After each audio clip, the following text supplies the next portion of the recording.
सभी साथियों को मेरी तरफ से नमस्कार। साथियों, कल हम जो अपने हिंदी साहित्य का इतिहास चल रहा है उसका तीसरा वीडियो कल किया था और आज हम उसका चौथा वीडियो है वो करने जा रहे हैं। तो कल हम यहाँ तक पढ़ चुके थे, मिस्र बंधु विनोद ये जो रचना थी यहाँ तक हमने कर लिया था। आज हम 5वें नंबर पर जो हिंदी साहित्य का इतिहास जिसके लेखक हैं आचार्य रामचंद्र शुक्ल, यहाँ से शुरू करेंगे। तो यदि आपने पीछे के जो 3 वीडियो हैं वो नहीं देखे हैं तो आप चैनल की प्ले लिस्ट में जाकर के देख सकते हैं। और यदि आप चैनल पर पहली बार विजिट कर रहे हैं तो इस प्रकार के हस्तलिखित नोट्स के लिए आप चैनल को सब्सक्राइब अवश्य करें। तो आइए शुरुआत करते हैं आज के वीडियो की और पढ़ते हैं अपना आज का हिंदी साहित्य का जो ये महत्वपूर्ण पोर्शन अपने जो चल रहा है इसका ये चौथा वीडियो है।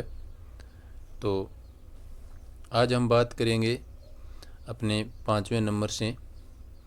इसके अंतर्गत हम पढ़ेंगे दोस्तों हिंदी साहित्य का इतिहास। ये रचना है आचार्य रामचंद्र शुक्ल की, काफ़ी महत्वपूर्ण रचना है और बहुत ही महत्वपूर्ण है, वो लेखक हैं। तो दोस्तों हिंदी साहित्य का इतिहास जो आचार्य रामचंद्र शुक्ल ने जो लिखा था ये 1929 ईस्वी में लिखा गया था और इसके लेखक आप देख ही रहे हैं आचार्य रामचंद्र शुक्ल है। और इनके जो सहयोगकर्ता हैं दोस्तों, काफ़ी बार यहाँ से क्वेश्चन है वो पूछा जाता है। तो आचार्य रामचंद्र शुक्ल के जो सहयोगकर्ता है वो थे केदारनाथ पाठक। और इसका जो प्रकाशन है जो इनके इतिहास का वो प्रकाशन किया गया था नागरी प्रचारिणी सभा काशी के द्वारा। आचार्य रामचंद्र शुक्ल है वो दोस्तों आपको पता है कि हिंदी साहित्य के काफ़ी महत्वपूर्ण रचनाकार है। तो इसी कड़ी में अपने आगे चलते हैं कि इस इतिहास से संबंधित कुछ महत्वपूर्ण तथ्य जो अक्सर एग्ज़ाम में पूछे जाते हैं। तो उसमें देखिए कि यह इतिहास सर्वप्रथम 1929 ईस्वी में नागरी प्रचारिणी सभा काशी द्वारा प्रकाशित ग्रंथ हिंदी शब्द सागर की भूमिका के रूप में प्रकाशित हुआ था। यानी जो आचार्य रामचंद्र शुक्ल का जो इतिहास है वो सबसे पहले दोस्तों नागरी प्रचारिणी सभा काशी द्वारा प्रकाशित एक ग्रंथ है। उस ग्रंथ का नाम है हिंदी शब्द सागर। यदि आपको ग्रंथ का नाम पूछे तो आप बताएंगे हिंदी शब्द सागर की भूमिका के रूप में प्रकाशित हुआ था। और उस भूमिका में इस रचना का नाम है वो क्या रखा गया था वो भी आप यहाँ पर देख सकते हैं। तो दोस्तों उस भूमिका में इस रचना का नाम था हिंदी साहित्य का विकास। इसके बाद में अपना नेक्स्ट पॉइंट देखिए दोस्तों। नेक्स्ट पॉइंट अपना इसी वर्ष यानी 1929 की ये बात कर रहा है जिस वर्ष ये रचना है वो लिखी गई थी शुक्ल जी के द्वारा। तो इसी वर्ष 1929 ईस्वी में शुक्ल जी इसका समर्थन कर एक पुस्तक के रूप में इन्होंने प्रकाशित है वो करवाया था। यानी शुक्ल जी ने 1929 ईस्वी में इस जो अपने रचना है उसका संवर्धन करके पुस्तक के रूप में प्रकाशित है वो करवाया था। और इसके बाद में है 1940 ईस्वी में 1940 ईस्वी में इसका नवीन संस्करण है वो प्रकाशित हुआ था। तो नवीन संस्करण का सन आपको याद रखना है कब प्रकाशित हुआ था, 1940 ईस्वी में। इसके बाद में नेक्स्ट देखिए दोस्तों, आपसे एक छोटा सा निवेदन है कि यदि आप चैनल पर पहली बार वीडियो देख रहे हैं तो आप चैनल को सब्सक्राइब अवश्य करें। खास करके अपने जो हिंदी साहित्य के जो विद्यार्थी हैं उनके साथ आप इसे शेयर अवश्य करें। तो देखिए दोस्तों इसमें आगे है अपने कि हिंदी शब्द सागर निर्माण में शुक्ल जी के साथ बाबू श्याम सुंदर दास और रामचंद्र वर्मा का विशेष योगदान रहा।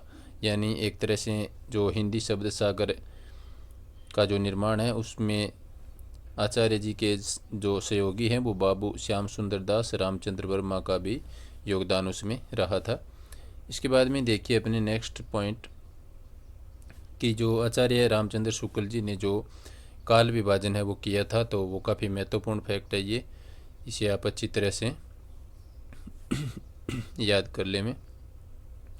तो देखिए दोस्तों आचार्य रामचंद्र शुक्ल का जो काल विभाजन है वो इस प्रकार से है। इनका जो वीर गाथा काल है दोस्तों वो रहा है 1050 से 1375 विक्रमी संवत। कब से कब तक? वीर गाथा काल 1050 से 1375 विक्रमी संवत तक। और यानी इसे आदिकाल है वो कहा जाता है इनके इतिहास का। और इसको भी इन्होंने दो भागों में बांटा है। इनका पहला भाग है अपभ्रंश काल, या फिर आप इसे प्राकृत भाषा हिंदी काल भी बोल सकते हैं, जो कि 1000 से लेकर के 1200 विक्रमी संवत तक था। यानी इसके दो पार्ट है वो कर दिए गए हैं, फर्स्ट और सेकंड। तो फर्स्ट पार्ट है इनका अपभ्रंश काल या प्राकृत भाषा काल, जो कि 1050 से 1200 विक्रमी संवत तक था। और दूसरा जो पार्ट है वो है दोस्तों वीरगाथा काल। तो वीरगाथा काल है वो दोस्तों हो जाएगा 1200 विक्रमी संवत से 1375 विक्रमी संवत तक। इसके बाद में जो इनका दूसरा पार्ट है वो दोस्तों वो है इनका भक्ति काल।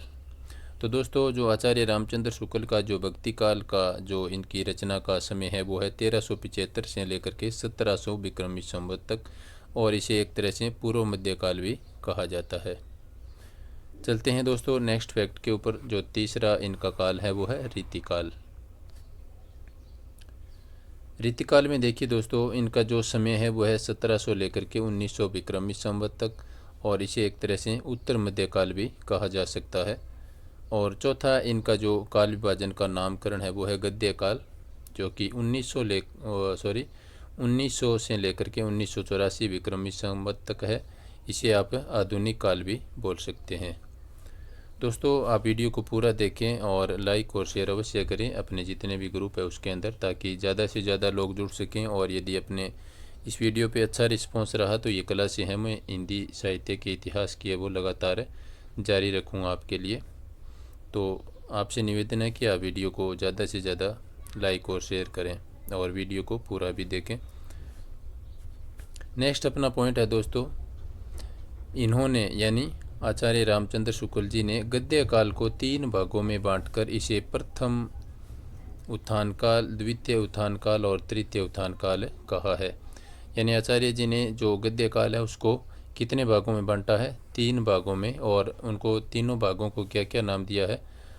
यानी जो प्रथम है उसे बोला है प्रथम उत्थान काल के रूप में जाना जाता है, दूसरा है वो द्वितीय उत्थान काल के रूप में, और तीसरा है वो तृतीय उत्थान काल के रूप में जाना जाता है।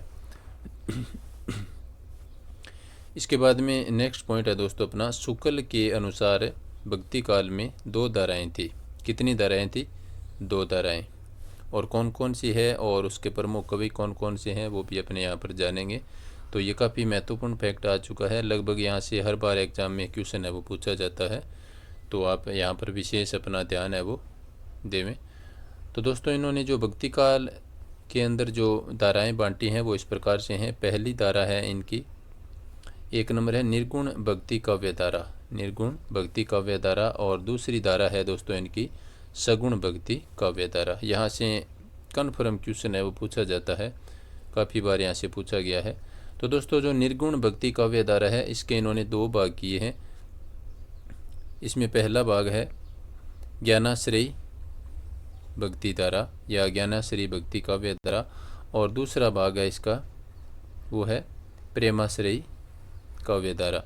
तो जो ज्ञानाश्रयी काव्य धारा है दोस्तों इनकी, उसके जो प्रतिनिधि कवि हैं वो है कबीर। ये यहाँ से क्वेश्चन पूछा जाता है कई बार कि जो ज्ञानाश्रयी काव्य धारा है शुक्ल जी की, उसमें उसके जो प्रतिनिधि कवि है वो कौन से हैं? तो कबीर जी हो जाएंगे ज्ञानाश्रयी काव्य धारा के प्रतिनिधि कवि। और जो प्रेमाश्रयी काव्य धारा है दोस्तों उसके प्रतिनिधि कवि हो जाएंगे जायसी, मलिक मोहम्मद जायसी इनका पूरा नाम है। ये हैं प्रेमाश्रयी काव्य धारा के प्रतिनिधि कवि। अब चलते हैं दोस्तों जो इनकी दूसरी जो काव्य धारा है उसका नाम है सगुण भक्ति काव्य धारा।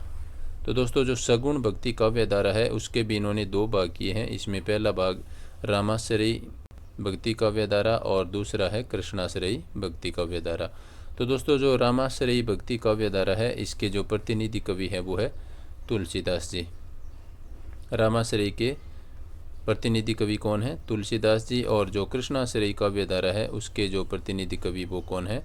सूरदास जी। काफ़ी बार यहाँ से क्वेश्चन है वो पूछा गया है, तो आप इन्हें विशेष रूप से याद रखें।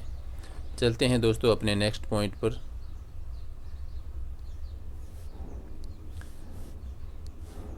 तो नेक्स्ट पॉइंट में देखिए दोस्तों जो आचार्य जी का जो इतिहास है उसमें विशेषताएं कौन कौन सी है उसके बारे में भी हम हमेशा की तरह जानेंगे। और यदि आपने पीछे की वीडियो नहीं देखे हैं तो जो नए लोग जुड़े हुए हैं उनको मैं खास करके बताना चाहूँगा कि आप पीछे मैंने इससे पहले 3 वीडियो है वो अपलोड कर चुका हूँ, तो आप शुरुआत से लेकर के देख सकते हैं। तो दोस्तों, विशेषताओं में सबसे पहले देखिए, इस इतिहास ग्रंथ में लगभग 1000 कवियों के जीवन वृत्त का विवेचन है वो किया गया है। कितने कवियों का? लगभग 1000 कवियों का जीवन चरित्र है वो इस ग्रंथ में विवेचित किया गया है। और दूसरी इसकी विशेषता है दोस्तों, इसमें कवियों का साहित्यिक मूल्यांकन कर साहित्य के विकास में योगदान देने वाले कवियों को ही इसमें शामिल किया गया है। और तीसरी इनकी विशेषता है, कवियों के काव्य निरूपण में समालोचनात्मक दृष्टिकोण को अपनाया गया है। तो यहाँ से ये काफ़ी महत्वपूर्ण लाइन है, तो इसे आप याद रखें, समालोचनात्मक दृष्टिकोण ही अपनाया गया है। यहाँ पर आपको ऑप्शन में देख सकता है आलोचनात्मक दृष्टिकोण या किसी और प्रकार का दृष्टिकोण दे सकता है, तो आप याद रखें इन्होंने जो कवियों के काव्य निरूपण में कौन सा दृष्टिकोण अपनाया है, समालोचनात्मक दृष्टिकोण अपनाया है, यानी समान रूप से आलोचना इन्होंने की है, इस प्रकार का दृष्टिकोण इन्होंने अपनाया है। इसके बाद में नेक्स्ट विशेषता देखिए दोस्तों, प्रत्येक काल या शाखा की सामान्य प्रवृत्तियों का वर्णन करने के बाद उससे संबंधित कवियों का वर्णन किया गया है। यानी जो प्रत्येक काल था या शाखा की जो सामान्य प्रवृत्तियां थी पहले उनका वर्णन किया गया है, उसके बाद उससे जो संबंधित कवि हैं उनका वर्णन किया गया है कि ये इससे संबंधित है, इतने कवि है वो इस काल से संबंधित है या इस शाखा से संबंधित है।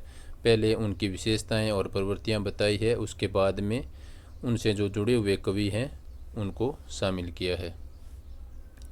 नेक्स्ट अपना विशेषताओं से संबंधित पॉइंट है दोस्तों कि इस ग्रंथ में परिचयात्मक विवरण है वो मिस्र बंधु विनोद से लिया गया है। काफ़ी महत्वपूर्ण फैक्ट, और यहाँ से क्वेश्चन भी बन सकता है कि इस ग्रंथ में परिचयात्मक विवरण यानी जो आचार्य शुक्ल जी का जो हिंदी साहित्य का इतिहास जो ग्रंथ है उसमें जो परिचयात्मक विवरण है वो आपसे पूछा जा सकता है कि किस ग्रंथ या रचना से लिया गया है। तो दोस्तों, मिस्र बंधु विनोद से परिचयात्मक विवरण है वो लिया गया है।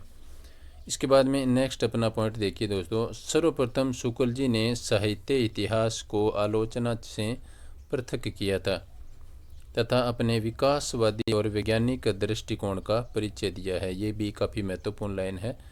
तो इसमें लिखा है कि सर्वप्रथम किसने? शुक्ल जी ने।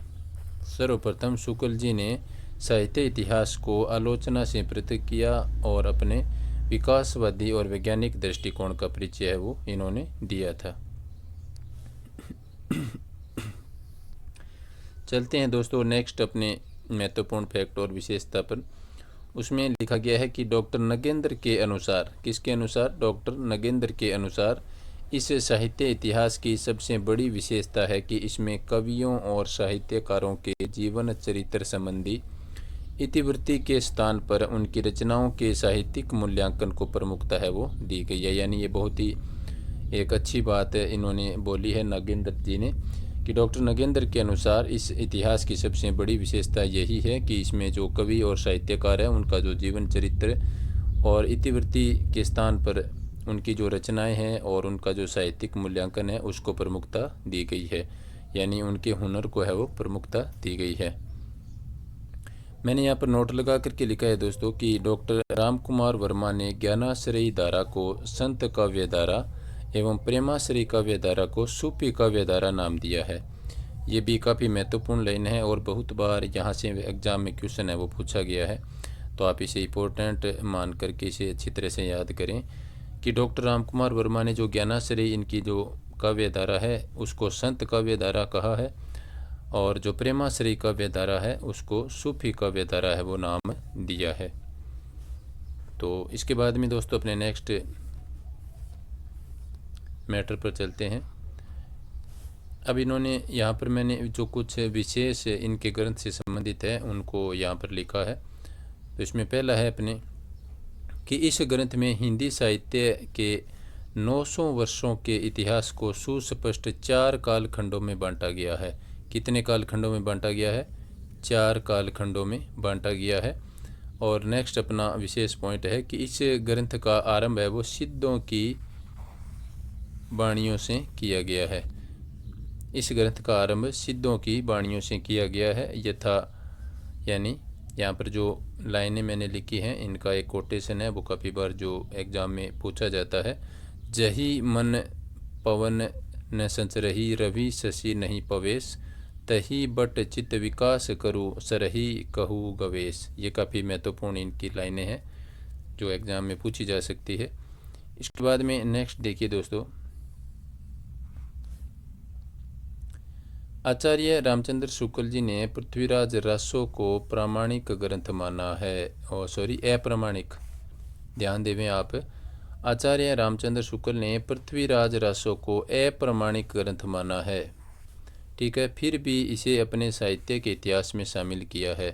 यानी इन्होंने पृथ्वीराज रासो को अप्रामाणिक ग्रंथ मानते हुए भी अपने साहित्य में जगह दी है। और इसके बाद में आप देखिए, जो आचार्य जी ने जो अपना इतिहास लिखा था उसमें इनके जो आधार ग्रंथ है वो कौन कौन से थे, वो आप देख सकते हैं कि लगभग सभी साहित्यकार या इतिहासकारों ने अपने जो साहित्य लिखा है उसमें किसी न किसी ग्रंथों को आधार ग्रंथ के रूप में शामिल किया है। तो इन्होंने भी इसी प्रकार से जो आधार ग्रंथ के रूप में शामिल किया है वो ग्रंथों की संख्या है 4। कितने? 4। और 4 ग्रंथ कौन कौन से हैं? पहला है दोस्तों मिस्र बंधु विनोद, जिसमें से इन्होंने जो कवि और लेखक हैं उनका परिचयात्मक विवरण इन्होंने शामिल किया था, सम्मिलित है वो किया था इस ग्रंथ से। दूसरा है हिंदी कोविद रत्नमाला, जो कि बाबू श्याम सुंदर दास की रचना है। और तीसरा ग्रंथ है कविता कौमुदी, जिसके 2 भाग है दोस्तों, और ये कविता कौमुदी किसकी रचना है? राम नरेश त्रिपाठी की रचना है। और जो चौथा ग्रंथ है वो दोस्तों वो है ब्रज माधुरी सार, जो किसका ग्रंथ है? वियोगी हरि का। तो इस प्रकार से इन 4 ग्रंथों को इन्होंने शामिल किया है, मिस्र बंधु विनोद, हिंदी कोविद रत्नमाला और कविता कौमुदी और ब्रज माधुरी सार। इन 4 ग्रंथों को आधार ग्रंथ के रूप में शामिल करके आचार्य जी ने इतिहास है वो लिखा था। नेक्स्ट अपने देखिए दोस्तों, जो इन्होंने काल विभाजन से संबंधित कुछ बातें भी कही हैं वो इस प्रकार से हैं। वीरगाथा काल नामकरण, वीरगाथा काल नामकरण के लिए शुक्ल जी ने निम्न 12 ग्रंथों को आधार माना है। वीरगाथा काल के लिए कितने ग्रंथों को आधार माना है? 12 ग्रंथों को। ये भी काफ़ी महत्वपूर्ण फैक्ट है। तो जो 12 ग्रंथ है दोस्तों उनके नाम क्या क्या हैं और उनकी मैंने ट्रिक भी बना करके रखी हुई है। तो आइए जानते हैं उन 12 ग्रंथों को। सबसे पहले है दोस्तों अपभ्रंश साहित्यिक, हिंदी से संबंधित जो ग्रंथ हैं उनके नाम आप देखिए। विजय पाल रासो है दोस्तों, इसके रचनाकार है नल सिंह। और दूसरा है हमीर रासो, जिसके रचनाकार है सारंगधर। और तीसरा है कीर्ति पताका, जिसके रचनाकार है विद्यापति। और चौथा है कीर्ति लता, इसके भी विद्यापति। तो दोस्तों ये जो 4 ग्रंथ हैं ये अपभ्रंश साहित्यिक हिंदी से संबंधित है। तो अपने 4 ग्रंथ जान चुके हैं। अब नेक्स्ट देखते हैं अगले 4 ग्रंथ कौन कौन से हैं। 12 ग्रंथों को इन्होंने वीरगाथा काल नामकरण के लिए उपयोग में लिया था। तो दूसरे जो 4 ग्रंथ है दोस्तों वो है देश भाषा ग्रंथ।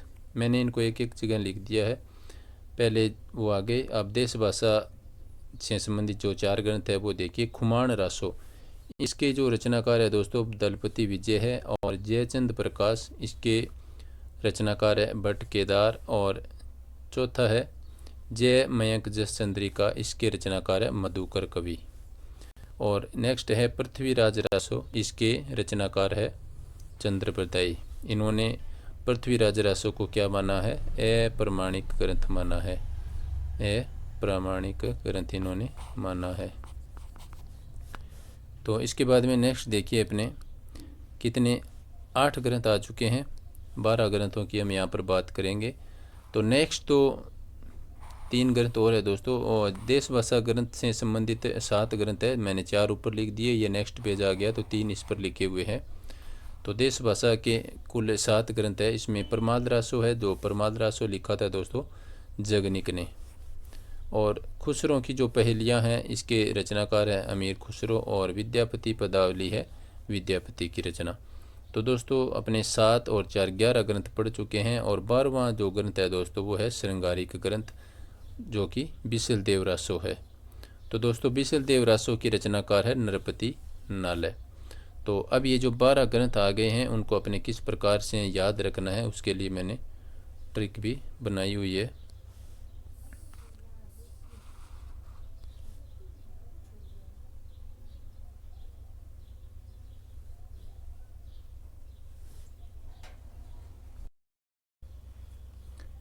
जो ट्रिक है वो इस प्रकार से है दोस्तों, आप देखिए, जिसमें आप सभी ग्रंथों के नाम है वो याद रख सकते हैं। तो ट्रिक में है दोस्तों कि विजय हमीर की लता, खूबी जज पृथ्वी पर खुश, विद्यापति पदावली। ये जो आखिरी रचना है इसका मैंने पूरा नाम रख दिया है विद्यापति पदावली। बाकी जो सभी है वो आ चुके हैं, जैसे विजय हमीर की लता अपने मैं आपको दिखाता हूँ। विजय हमीर की लता, तो यहाँ पर देखिए आप, विजय से आ गया विजय पद रासो हमीर, हमीर रासो, विजय हमीर की से कीर्ति, और कीर्ति लता। इसमें अपने जो ट्रिक में लिखा हुआ है उसे एक से कीर्ति पताका बनेगा और एक से कीर्ति लता बनेगा। और इसके बाद में अपने खूबी जज पृथ्वी पर खुश, तो इससे अपने बन जाएगा खू से खुमाण रासो और जज से जयचंद प्रकाश और जय मयंक जस चंद्रिका। तो इसमें 2 जय आ गई जज। और तीसरा है पृथ्वी पर खुश, तो इसमें देखिए दोस्तों पृथ्वी से हो गया पृथ्वीराज रासो और पर से हो गया प्रमाद रासो और खुश से हो गया खुसरों की पहेलियाँ, अमीर खुसरो की है। और पृथ्वी पर खुश विद्यापति पदावली, तो ये विद्यापति पदावली आ गई। और नेक्स्ट अपना इसमें आप याद रख सकते हैं, और बीसल देव रासो भी है तो इसको आप अलग से याद रख लें, विद्यापति पदावली और बीसल देव रासो, या फिर इसको आप ऐसे याद रख सकते हैं विद्यापति पदावली 20, तो 20 यहाँ आ जाएगा बीसल देव रासो। नेक्स्ट देखिए दोस्तों, जो शुक्ल की जो हिंदी साहित्य को देन है, उनकी जो कुछ महत्वपूर्ण जो रचनाएं हिंदी साहित्य को इन्होंने दी थी उसके बारे में हम जानेंगे। तो शुक्ल जी की हिंदी साहित्य को देन देखने से पहले आप देखिए कि शुक्ल जी का जो जन्म और मृत्यु है उसको भी जानना ज़रूरी है, जो मैं पहले थोड़ा सा मेंशन करना भूल गया था। तो यहाँ पर आपको बता रहा हूँ कि शुक्ल जी का जो जन्म है दोस्तों 11 अक्टूबर 1884 को हुआ था। जन्म कब हुआ था? 11 अक्टूबर 1884, और इनकी मृत्यु है वो 2 फरवरी 1941 को हुई थी। ये मैं ऊपर थोड़ा सा आपको बताना भूल गया था, तो यहाँ पर मैंने नोट कर लिया था नोट्स में। तो काफ़ी महत्वपूर्ण लेखक हैं। तो इनका जन्म 11 अक्टूबर 1884 और मृत्यु 2 फरवरी 1941 को हुई थी। अब देखते हैं दोस्तों जो इनकी हिंदी साहित्य को जो देन है, यानी जो कुछ ग्रंथ इन्होंने हिंदी साहित्य को दिए हैं उसके बारे में जानते हैं। तो देखिए दोस्तों, आचार्य रामचंद्र शुक्ल महावीर प्रसाद द्विवेदी के बाद दूसरे ऐसे व्यक्ति हैं जिनका हिंदी भाषा व साहित्य को अतुलनीय योगदान मिला है। यानी आचार्य जी और महावीर प्रसाद द्विवेदी ये काफ़ी महत्वपूर्ण रचनाकार थे हिंदी साहित्य के इतिहास में। तो इनकी कुछ जो प्रमुख कृतियाँ और जो काव्य संग्रह है वो इस प्रकार से हैं। पहला है मधुस्रोत, ये इनका एकमात्र काव्य है, याद रखिए आप अच्छी तरह से। आचार्य रामचंद्र शुक्ल जी का एकमात्र काव्य संग्रह कौन सा है? मधुस्रोत। इसके बाद में इसमें इनके जो गद्य संग्रह है वो इस प्रकार से हैं। गद्य संग्रह में देखिए दोस्तों, हिंदी साहित्य का इतिहास जो अपने अभी ऊपर पढ़ कर के आए हैं इस रचना के बारे में, जो कि 1929 में लिखा गया था। और इसके बाद में है चिंतामणि, जिसके 4 भाग थे। यहाँ से काफ़ी बार क्वेश्चन पूछा गया है, चिंतामणि कितने भागों में है? 4 भागों में। और तीसरा है रस मीमांसा, और चौथा है गोस्वामी तुलसीदास, पांचवा है महाकवि सूरदास, और छठा इनका जो गद्य संग्रह है वो है विश्व प्रपंच। ये दर्शन शास्त्र से संबंधित है। यहाँ से क्वेश्चन बन सकता है कि आचार्य रामचंद्र शुक्ल जी का दर्शन शास्त्र से संबंधित ग्रंथ है वो निम्न में से कौन सा है? तो आपको 3 नाम और दे दे और एक ये दे दे, तो आपका उत्तर हो जाएगा विश्व प्रपंच है वो इनका दर्शन शास्त्र से संबंधित ग्रंथ है। इसके बाद में नेक्स्ट देखिए दोस्तों,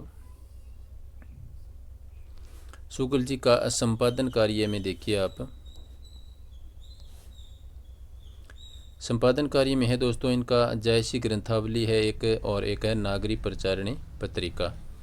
और इनका एक महत्वपूर्ण कथन है जो बहुत बार एग्ज़ाम में पूछा जा चुका है, वो इस प्रकार से है, देखिए आप यहाँ पर। इनका जो महत्वपूर्ण कथन है वो ये है, पूरे रचना काल को केवल आदि, मध्य, पूर्व एवं उत्तर इत्यादि कालों में आंख मूंद कर बांट देना, यह भी न देखना कि किस खंड के भीतर क्या आता है क्या नहीं, ऐसे संग्रह को इतिहास नहीं कहा जा सकता। बहुत ही महत्वपूर्ण ये इनका कथन है और काफ़ी बार ये एग्ज़ाम में पूछा जा चुका है। तो ये कथन किसका है? आचार्य रामचंद्र शुक्ल जी का कथन है। तो इस प्रकार से ये आज का अपना वीडियो था। उम्मीद है दोस्तों आपको पसंद आया होगा। तो आप वीडियो को लाइक और शेयर अवश्य करें, और यदि आप चैनल पर पहली बार वीडियो देख रहे हैं तो आप चैनल को सब्सक्राइब भी करें। वीडियो देखने के लिए सभी साथियों का धन्यवाद। बाकी का जो पार्ट है वो हम कल पढ़ेंगे। सभी साथियों को मेरी तरफ से नमस्कार और धन्यवाद।